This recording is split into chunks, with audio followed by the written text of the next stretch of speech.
el psiquiátrico de Miraflores, se construyó en el año de 1885 en una comunidad de Sevilla, en España, y funcionó como manicomio hasta el año de 1999, cuando el gobierno decidió retirar los fondos que hacían funcionar ese hospital, por lo que no pudo subsistir y cerró sus puertas de manera definitiva.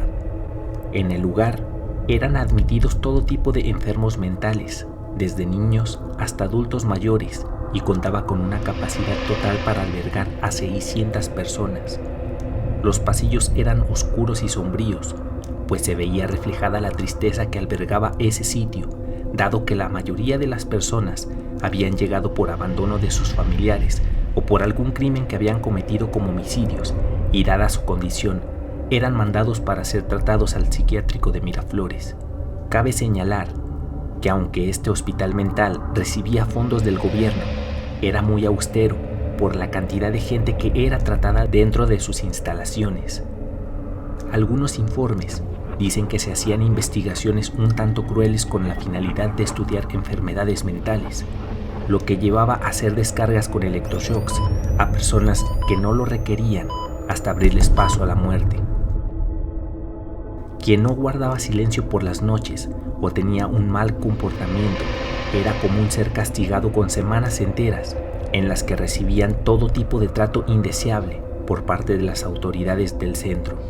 Muchas veces la comida era repugnante y apenas bastaba para alimentar a los internos 1 o 2 veces al día. Pero si creías que era todo lo que había que contar del lugar, espera escuchar lo siguiente. A mediados del siglo XX, en España, se creó una ley llamada Ley de Vagos y Maleantes, en una estrategia de tener control sobre las personas antisociales, en las que se encontraban los vagabundos, maleantes, prostitutas y más tarde se incluirían homosexuales. En un inicio, la ley no contemplaba penas, pero unos años después, construyeron centros de readaptación a la sociedad para personas que entraran dentro de los 4 rubros anteriores. Para llegar a esos centros ni siquiera era necesario un juicio, ya que bastaba que alguien te señalara y la autoridad decidiera que tu personalidad era efectivamente peligrosa, de acuerdo a su criterio, para mandarte a estos lugares hasta por 10 años. La gente recluida en esos lugares no gozaba de ningún privilegio y eran a menudo mandados a manicomios en los que llevaban a cabo experimentos, como lo fue en el Hospital Psiquiátrico de Miraflores.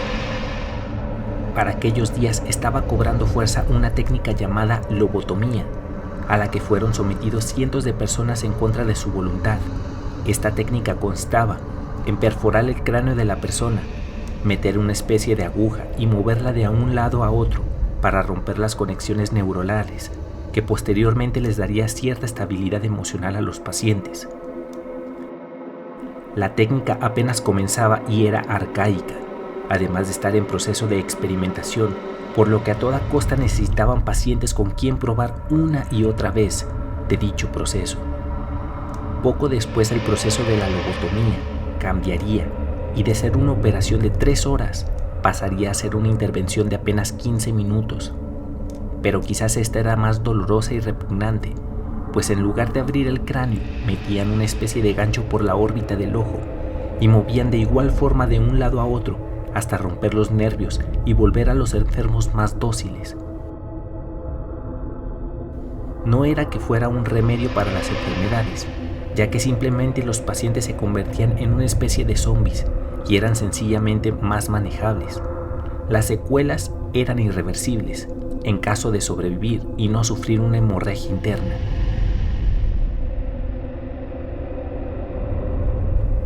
De acuerdo a estudios realizados, la lobotomización solo obtuvo un 10% de efectividad en la historia, pero para una persona declarada clínicamente inestable, solo tenía esta opción o pasar una cadena perpetua en un manicomio.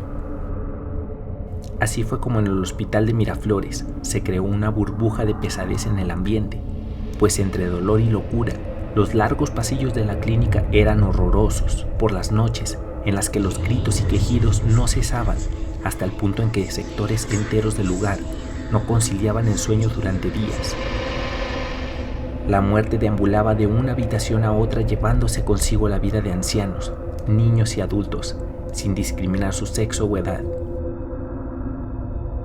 En un testimonio de José Luis, un ex trabajador del lugar que fue entrevistado por el diario ABC de Sevilla, contaría lo siguiente.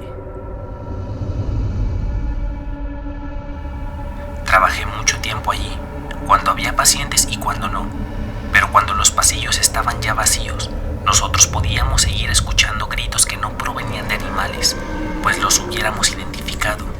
Eran gritos parecidos a los de personas, como si aún estuvieran ahí. Y cuando caminas por las noches es común escuchar gruñidos o el vaivén de las luces que se encendían y se apagaban tras de ti. Es horrible. Un guardia de seguridad también comentó que de levantar un reporte por cada vez que ocurre algo paranormal en el lugar, nunca acabarían de hacer papeletas, por lo que ya no se toman siquiera la molestia de comunicárselo a sus superiores, pues a menudo se encendían las luces de los pisos superiores, en donde se encontraban antiguamente el área de mujeres, y cuando los guardias suben a mitad de la noche, no pueden ver nada, pero al regresar a su puesto de vigilancia y mirar nuevamente atrás, allí están de nuevo esas siluetas de personas, o el juego de luces apagándose y encendiéndose las habitaciones que ahora se encuentran desoladas. Coincidencia o no, todos mencionan que la hora en que más se presentan estos fenómenos es alrededor de las 3 de la madrugada. ¿Tú qué opinas? ¿Acaso el lugar aún mantiene el dolor de esas personas que ya partieron, o simplemente son fenómenos que se pudieran explicar por el eco que resuena expulsando sonidos y energías acumuladas bajo esas paredes? Si te gustó el contenido del video, no olvides darle like y suscribirte, activando la campanita de notificación. De esa forma, YouTube te estará notificando de mi nuevo contenido.